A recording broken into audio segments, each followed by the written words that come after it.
ago that, when I served in the Marine Corps, and not everybody looks the same, not everybody believes the same, and not everybody comes from the same walks of life, but we're all brothers and sisters because we're in it together.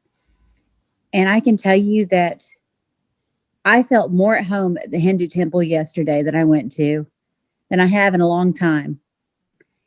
And that sounds really cheesy to say that, but I felt more like family to the Indian Americans than I have to anyone else.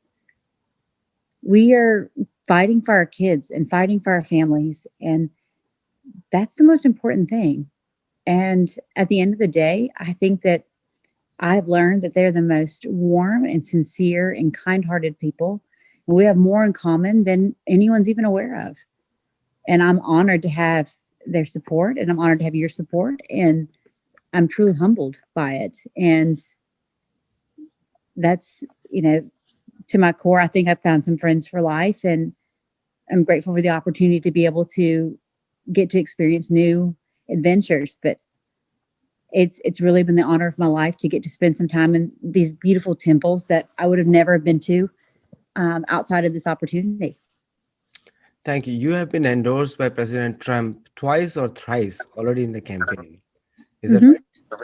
And Yes. President Trump has shown such confidence in you to represent him in the Congress as the House of Representatives. So, from on behalf of President Trump, I think he's also fighting a very tough election because the leftist and the leftist media have started campaigning against him 1 hour after he was sworn in. And in 2016, their campaign started. And there have been like numerous fake campaigns on Mueller report was a fake campaign. Then even the House impeachment was a fake campaign with no bipartisan or non-partisan effort to find the truth also.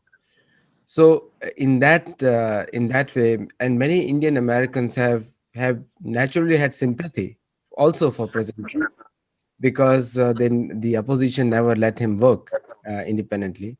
So how will you support him in his campaign, and what can you do for him through your constituency? Well, so we've already been working together. We've been working together this whole time. I did my daughter's birth announcement at his White House, and I worked for him in 2016 to help him get elected. I think that the most important thing to take away is that, we have to work together. No matter if you agree with everything or you don't agree with everything, it's kind of irrelevant at that point. We have to be able to work together for the betterment of our country. And I think that's what some gets kind of lost with people when they're so politically divided. But President Trump does have the best interest of our community and our country. And I think one thing that, both cultures have in common is that they realize that President Trump has the best of intentions and that he really is spiritually aligned to understand that, he's focused, he's laser focused on what his goals are, and he's never been able to be left alone long enough to be able to achieve them. But luckily, Prime Minister Modi's been able to see through a bunch of this mess. And when he came over, he can spend his time with President Trump. He was able to actually see the heart of President Trump and see through this mess and see what the measure of the man really is, and not just the fodder that the media would like people to believe. And I'm grateful for the relationship between India and the United States. And I'm grateful for the relationships that President Trump's built all over the world. I think that he is a once in a lifetime candidate for president. And I'm grateful that he is our president now. And I'm confident, 100% confident he's going to be president for another 4 years. We all know that actually it's being more and more today. Just one of the speakers earlier was saying that there are more states are going to win, ensure that President Trump wins. And we know that, and never in the history before President Trump. Actually, ini kata Yes. So never in the history before India and US have been closer, both militarily as well as in foreign policy as well. Indo-Pacific initiative of President Trump, far-reaching. Israel, UAE, and Saudi relationships, far-reaching. I think that is a Nobel Peace Prize action by President Trump. and the reception which President Trump got in Gujarat in India, Ahmedabad, and Dr. Raj Bihani is from there. So that reception was unparalleled in the history of any foreign visitor in India, head of the state. We had almost like 100,000 people waiting for him in the stadium. So that a lot of these things have added a lot of confidence, and also a very foolish campaign by Joe Biden. It has also added A terrible campaign. terrible But campaign.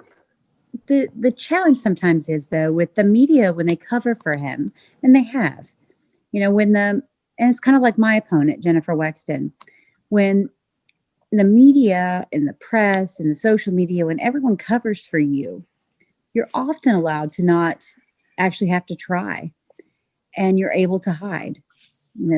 I coined the whole "Where's Wexton" in 2018 when she ran against Barbara Comstock. She hid for 3 weeks prior to the election. She hid. And the same thing that Joe Biden's doing right now, he's hiding. And I think he stepped out to get ice cream today, which that tells you a lot. He's literally hiding Biden right now. And it's terrible. If someone 2 weeks prior to being elected is hiding, that speaks volumes of the kind of leader they're going to be when times are tough. And you have to ask yourself, on the world stage, when you're facing some of the most incredible pressure, who do you want? Someone who's going to go run and hide? Or do you want someone who's going to stand strong? And me personally, I want someone who's going to stand strong. And I think President Trump has proven over the last 4 years that he is more than capable, willing, and ready to do the job. And to me, in the past 47 years, Joe Biden just has not proven that to me. Absolutely.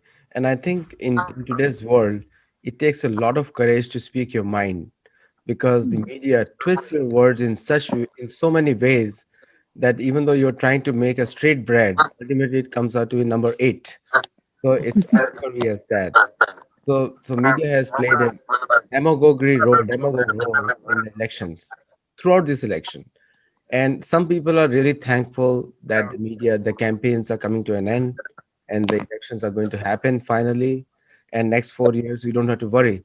But I must tell you, right after the elections, another campaign starts to preserve our culture and our identity. So I'll let the forum open for the questions if you have, Alicia. And in case you would like to donate to our campaign, Sentinel of Dharma Pack will match it 1 to 1. So please feel free to go ahead. Well, and it's important to know that in Virginia, we have this thing called election fatigue. We have elections every year. So this year we have the presidential campaign as well as one Senate race and one congressional races across the board. And then next year we have our state races. So it's so much election fatigue. So we are disproportionately affected by people getting tired of voting all the time and hearing negative banter all the time.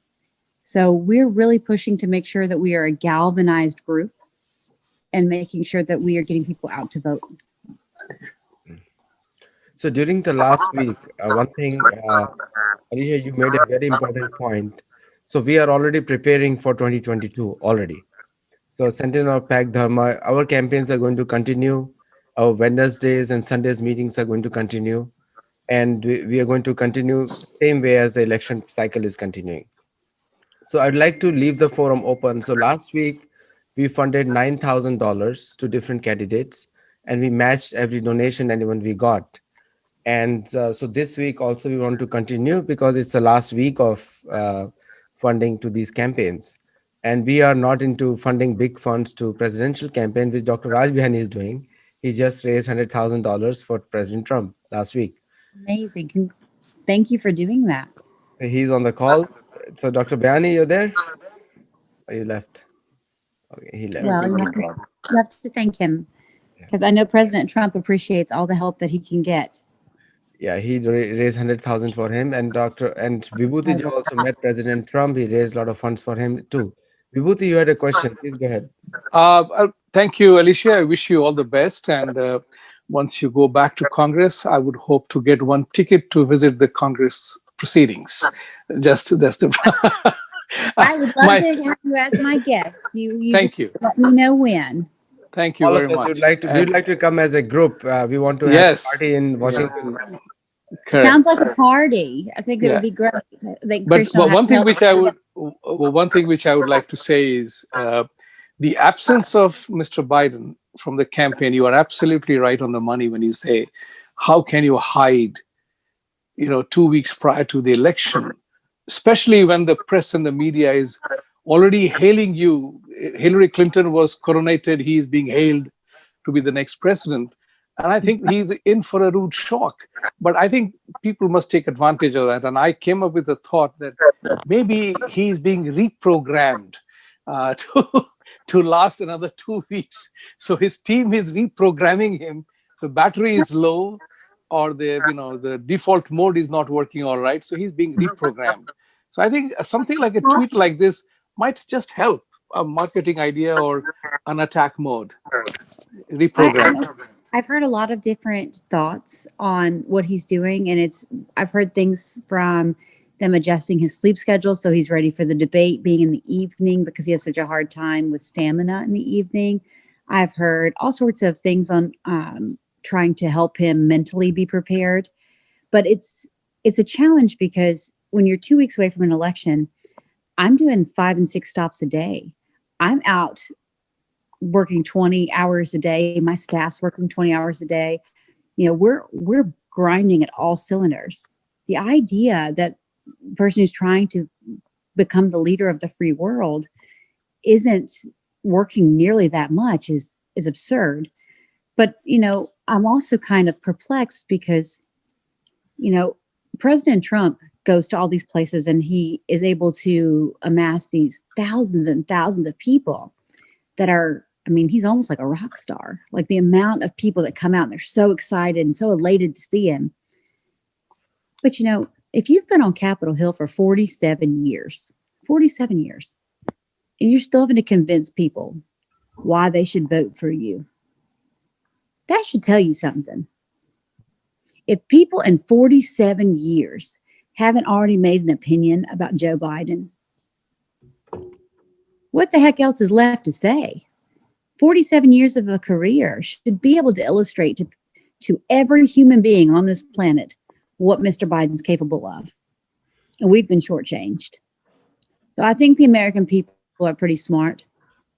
And I'm pretty confident in our president and that he's going to be able to deliver, because we already were told before that about hope and change and all this other mess. We're still waiting for our change back. So President Trump delivered one of the strongest economies, and he's going to do it again. He's delivered for small businesses. He's delivered an incredible booming 401k plan, and he's developed an incredible and robust America. And he's going to continue to do it. We just need to make sure we give him the runway and ability to be able to do it.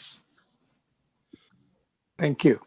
Communication we should have to have the confidence going so that more and more people vote for President Trump. We still have around 100+ million people left to vote. So there's a ton of people still left to vote. I know that the numbers get a little bit scary because there are a lot of people that have voted early already. I know there are quite a few that have already voted in our district.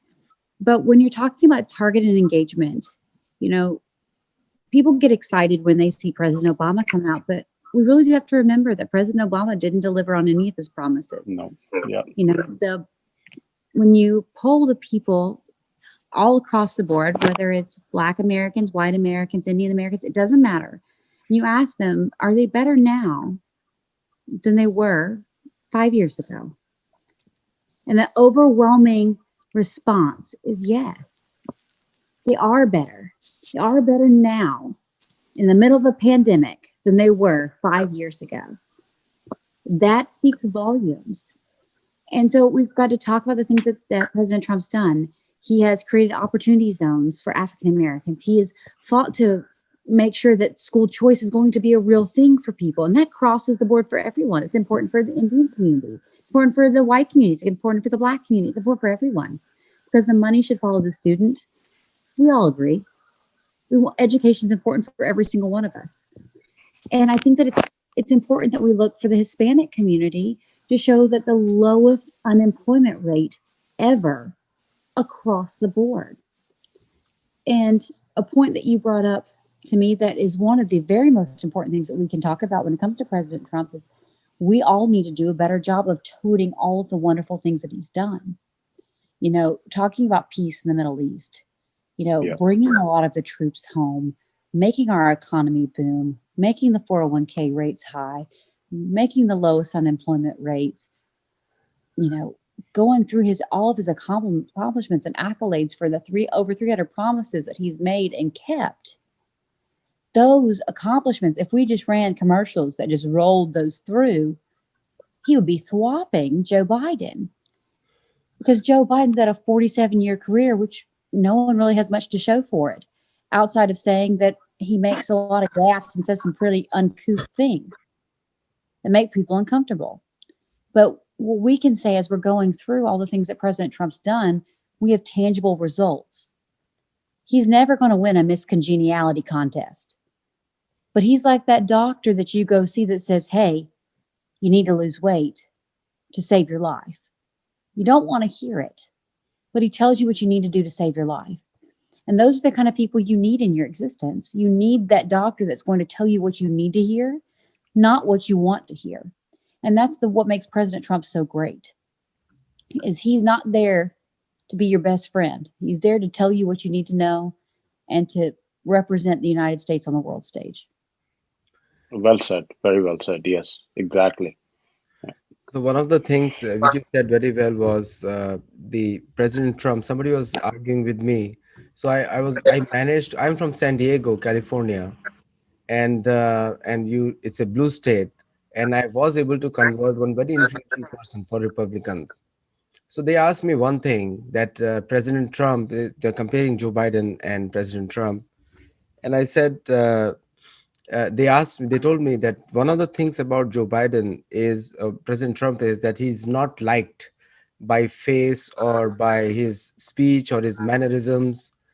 So I had a point for her. I said that you are not going to do him, or you are not selecting a person who you want to make a personal friend. You are selecting a president, and president has to be known by the actions, not by his physical. He gives wonderful speeches, according to me. I love all his speeches, and with full of facts and information. But sometimes the Democrat, and that's a problem in the Indian American community also, that they go by the physical appearance more than the content of the speech.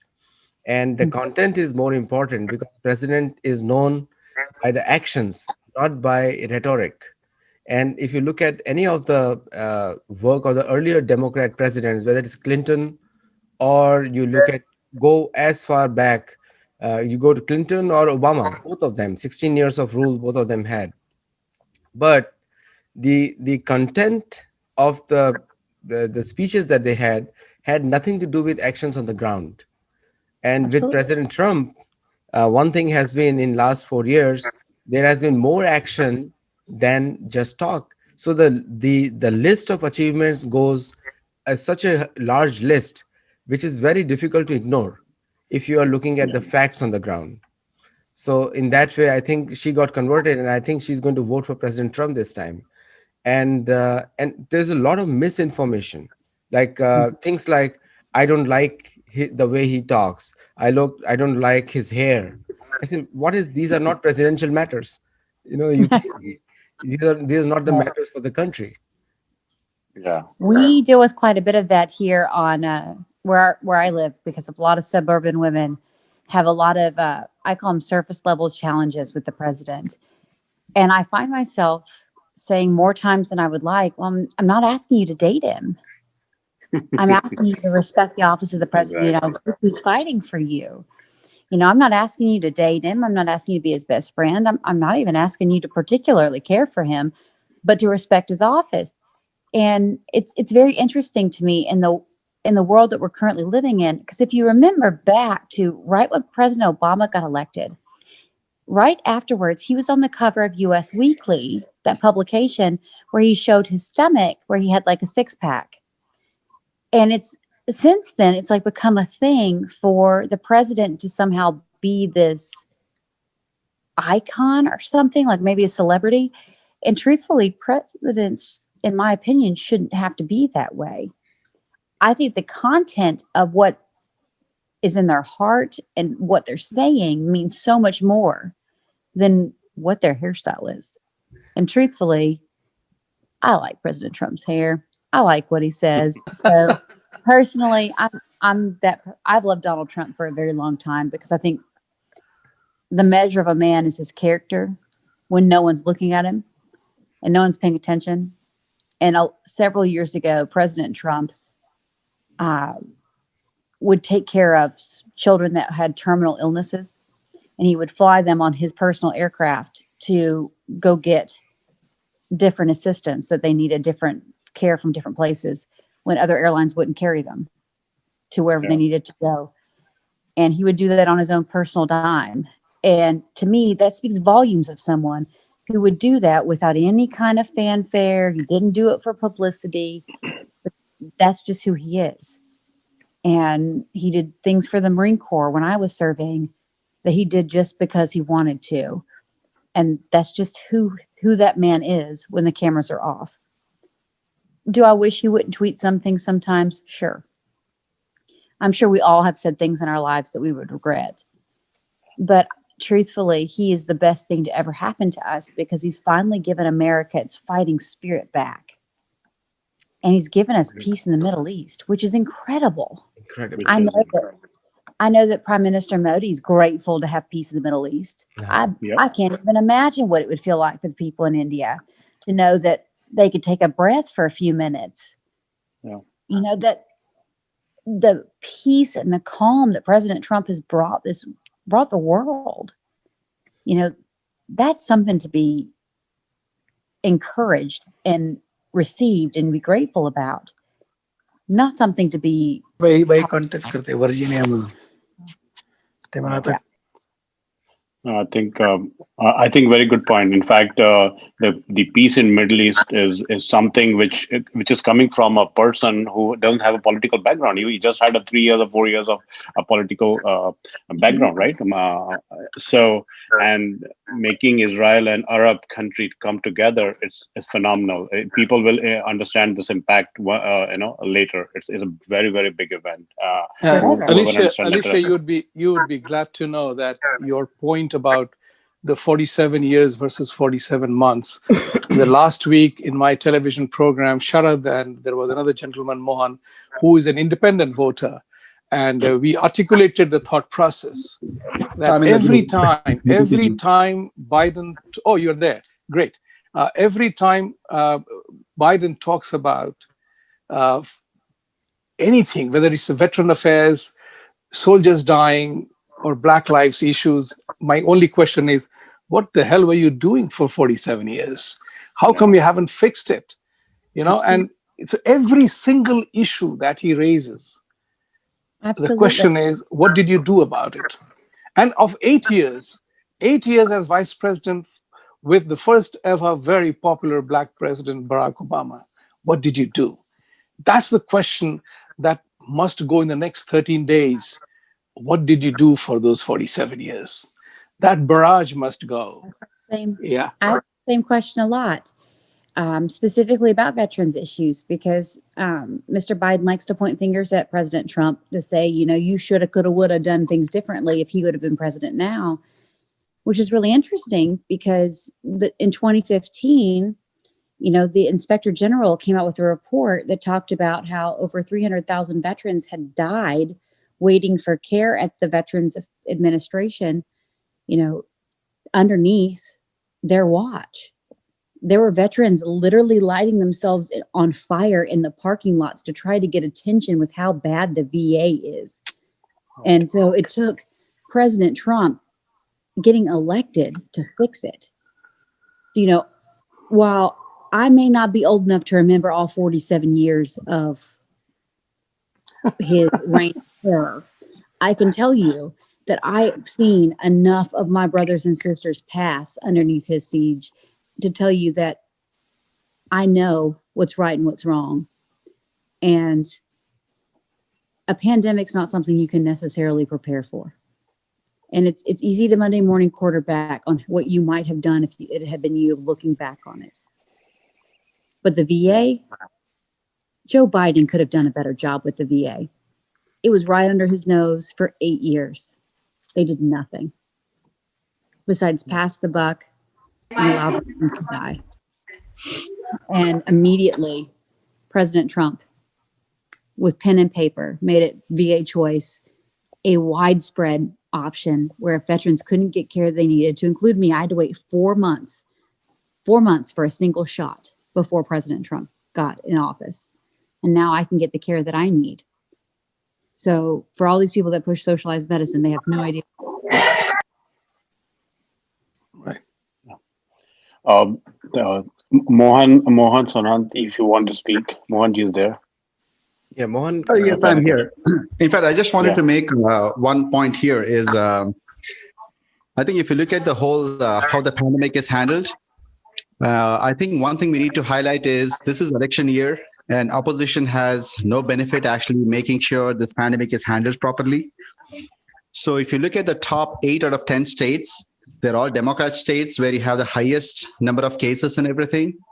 And you'll find the same pattern everywhere. So to actually blame it on Trump is actually totally wrong. This is something we need to highlight, that the Democrats actually did it. It is almost like, what do you call that? It's called a racket. A racket is where you actually build a problem so you can solve it. And this is very common, even in India, right? If you look at, we have like around 300 parties, political parties. There is no benefit in making sure the ruling party actually gains anything out of it. Yeah. So they actually mess it up. Yeah, and Mohan, one good data is that the hospitalized COVID patient in America, earlier the death rate was around 26%. Today, just now it's like now it has reduced to 7%, which is very positive thing. So, and these things should be